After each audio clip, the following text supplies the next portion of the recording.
ചലച്ചിത്ര അക്കാദമിയിൽ ഇപ്പോൾ പുതിയ അധ്യക്ഷൻ വന്നു. ഇന്നലെ പ്രേംകുമാർ പറഞ്ഞൊരു പരാതി എന്ന് പറഞ്ഞാൽ എന്നെ ഒന്ന് വിളിച്ച് അറിയിക്കാമായിരുന്നു, അല്ലെങ്കിൽ പുതിയ അധ്യക്ഷൻ്റെ ചുമതല ഏൽക്കുന്ന ഒരു വലിയ സിനിമാ രംഗത്ത് പ്രവർത്തിക്കുന്ന ഓസ്കാർ കിട്ടിയ ഒരാളാണ്, അദ്ദേഹത്തിന് ചുമതല കൈമാറുന്നതിൽ എന്നോടൊരു വാക്ക് പറയാമായിരുന്നു എന്നൊരു പരിഭവം പറഞ്ഞു. അതിൽ കഴമ്പുള്ളതല്ലേ?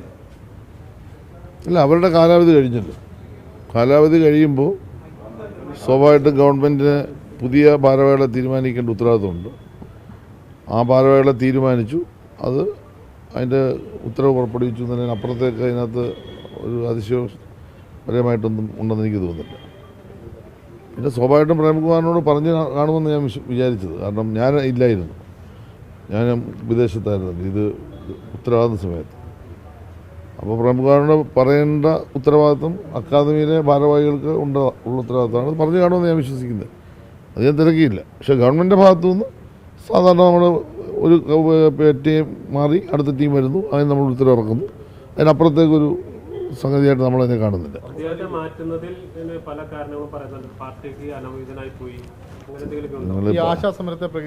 നിങ്ങൾ അദ്ദേഹം 3 വർഷം അതിൻ്റെ വൈസ് ചെയർമാനായും 2 വർഷം അതിൻ്റെ ചെയർമാനായി സേവനം അനുഷ്ഠിച്ചു.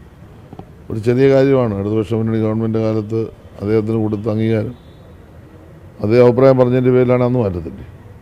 അതിന് ആശാ സമരത്തെപ്പറ്റി അതേ എവിടെ അഭിപ്രായം പറഞ്ഞു എനിക്കറിയില്ല. ഇന്നലെ നിങ്ങൾ പറയുന്നത് കേട്ടു, ഏതോ ഒരു യോഗം ഞാൻ വിളിച്ച യോഗത്തിൽ എന്തോ അഭിപ്രായം പറഞ്ഞു. അപ്പോൾ 1000 കൂട്ടി കൊടുത്തില്ലേ ആശാ വർക്കേഴ്സിന്? ഇതൊക്കെ ഗവൺമെൻറ്റിൻ്റെ നല്ല മുഖമല്ലേ ഞങ്ങൾക്കുള്ളത്. അദ്ദേഹം അങ്ങനെ ഇന്ന് വരെ ഒരു ഇടതുപക്ഷ വിരുദ്ധമായ ഒരു അഭിപ്രായം പറഞ്ഞായിട്ട് ഞാൻ കേട്ടിട്ടില്ല. അതേ ഒരു ക്രിസ്റ്റൽ ക്ലിയർ ആയിട്ടുള്ള ഇടതുപക്ഷക്കാരനാണ്. അദ്ദേഹത്തിന് നല്ല പരിഗണനയാണ് ഗവൺമെൻറ്റും പാർട്ടിയും നൽകിയത്. അദ്ദേഹം നന്നായി ആ മേഖലയിൽ പ്രവർത്തിക്കുകയും ചെയ്തു, നല്ല സേവനം തരികയും ചെയ്തു. അല്ല, ഞാൻ സംസാരിച്ചല്ലോ. ഞാൻ അദ്ദേഹത്തെ വിളിച്ചു, സംസാരിച്ചു. അദ്ദേഹത്തെ ഇരുത്തിക്കൊണ്ട് തന്നെ അദ്ദേഹം ചെയ്ത സേവനങ്ങളെപ്പറ്റി പരസ്യമായി പ്രസംഗിച്ചു, എല്ലാം ചെയ്തു. അദ്ദേഹത്തെ എൻ്റെ കൂടെ ഇരുത്തി സംസാരിച്ചു, എല്ലാം ചെയ്തു. അദ്ദേഹത്തിന് ഒരു പ്രയാസം ഉണ്ടെന്ന് എനിക്ക് അദ്ദേഹം തോന്നിയില്ല. ഉണ്ടാകേണ്ട കാര്യമില്ല. കാരണം അദ്ദേഹത്തെ സ്നേഹിച്ച് കൂടെ നിർത്തിയാണ് ഞങ്ങൾ പോയത്, ഒരുമിച്ചാണ് പോയത്. അല്ല, സംഘാടന മികവെന്ന് പറയുമ്പോൾ ഒരാളെ മാത്രമൊന്നുമില്ല. അത് ഗവൺമെൻറ്റിൻ്റെ പ്രവർത്തനത്തിൻ്റെ ഭാഗം കൂട്ടായ പ്രവർത്തനമാണ്. അത് ഓരോരുത്തരും ഇപ്പോൾ മന്ത്രി മാത്രമാണ് സംഘടിപ്പിക്കുന്നത്. അങ്ങനെയാണെങ്കിൽ ഞാൻ മാത്രമായിട്ട് എല്ലാം ചെയ്തെന്ന് പറഞ്ഞാൽ പോലും അങ്ങനെയൊന്നും അല്ലല്ലോ. സംഘാടനം എന്ന് പറയുമ്പോൾ ഗവൺമെൻറ്റും ചലച്ചിത്ര അക്കാദമിയും KSFDC എല്ലാം ചേരുന്നൊരു ടീം. പിന്നെ അതിനൊരു സ്വാഗത സംഘമുണ്ട്. അതെല്ലാം ചേരുന്ന ഒരു ടീം വർക്ക് കഴിഞ്ഞ പ്രാവശ്യത്തേക്കാൾ മെച്ചപ്പെട്ടതിന് ഈ പ്രാവശ്യം നടത്തും. അതിൽ പ്രേംകുമാറും ഉണ്ട്, എല്ലാവരും ഉണ്ട്. ചുരുക്കം പറഞ്ഞാൽ ഈ അക്കാദമിയിലുള്ള ചിലർ അറിയിക്കാതെ വിട്ടുപോയതാണ് സംഗതി അല്ലേ? അല്ല, അതൊന്നും എനിക്കറിയില്ല. അക്കാദമിക്കാർ പറഞ്ഞു കാണുമെന്ന് ഞാൻ വിശ്വസിക്കുന്നത്. ചാർജ് എടുത്തപ്പോൾ അതേ ഉണ്ടായിരുന്നത് ഞാൻ മനസ്സിലായില്ല. എനിക്കറിയില്ല. കഴിഞ്ഞ 4 വർഷം ഒരു കല്ലുകളി ഉണ്ടായില്ല. ഈ പ്രാവശ്യം ഒരു കല്ലുകളി ഉണ്ടാകത്തില്ല. പിന്നെ ഇതെന്ന് പറയുന്നത് സാംസ്കാരിക മേഖലയിൽ അടുത്ത 5 വർഷം നടപ്പാക്കേണ്ട കാര്യങ്ങളെ സംബന്ധിച്ചുള്ള ഒരു വിഷൻ 2031 തൃശ്ശൂർ ചർച്ച ചെയ്യപ്പെടുന്നു. അപ്പോൾ സ്വാഭാവികം നല്ല ദിവസമാണ് ഇന്ന് അതിൻ്റെ പ്രഖ്യാപനം വരുന്നത്. അപ്പോൾ എല്ലാം കൊണ്ടും ഒരു സന്തോഷകരമായ അന്തരീക്ഷത്തെ നമുക്ക് ഇന്ന് സമാപിപ്പിക്കാൻ പറ്റും. സാംസ്കാരിക വകുപ്പ് പരിഗണിക്കേണ്ട കാലാവധി കഴിഞ്ഞില്ലെന്ന്. ഇപ്പോൾ ഇനി 6 മാസമല്ലേ ഉള്ളൂ സാംസ്കാരിക വകുപ്പ്. അത് 2 മാസം പഞ്ചായത്ത് ഇലക്ഷൻ, പിന്നെ 2 മാസം അസംബ്ലി ഇലക്ഷൻ, പിന്നെ ആകെയുള്ളത് 2 മാസം. ആ 2 മാസത്തേക്ക് എന്ത് പരിഗണിക്കാൻ?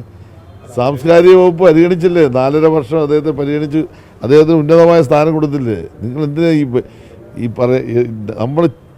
നമ്മുടെ മുമ്പിൽ പ്രേംകുമാർ ചെയ്ത സേവനങ്ങളെ അങ്ങേയറ്റം മാനിക്കുകയും ബഹുമാനിക്കുകയും ചെയ്യുന്നു ഞങ്ങൾ.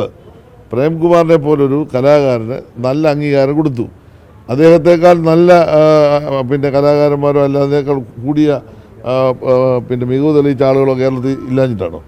പക്ഷെ ഞങ്ങളോടൊപ്പം സഞ്ചരിച്ച ഒരാളാണ്, ഇപ്പോഴും ഞങ്ങളോടൊപ്പം സഞ്ചരിക്കുന്നു. അദ്ദേഹത്തെ ഞങ്ങൾ നല്ല അംഗീകാരം കൊടുത്തു. അദ്ദേഹം നന്നായി പ്രവർത്തിക്കുകയും ചെയ്തു. കാലാവധി കഴിയുമ്പോൾ പുതിയൊരു ടീമിനെ വെച്ചു, അത്രേ ഉള്ളൂ. ആ വെച്ച ടീം ഒട്ടും മോശമല്ല നിങ്ങൾ തന്നെ പറയുന്നത്, ഇത് രണ്ടുകൂടെ പറയുന്നത്. ഞാനല്ലല്ലോ അവാർഡ് ഇട്ടത്, എൻ്റെ ജോലി അവിടെ വെച്ച് ഇത് കവർ പൊട്ടിച്ച് തരും.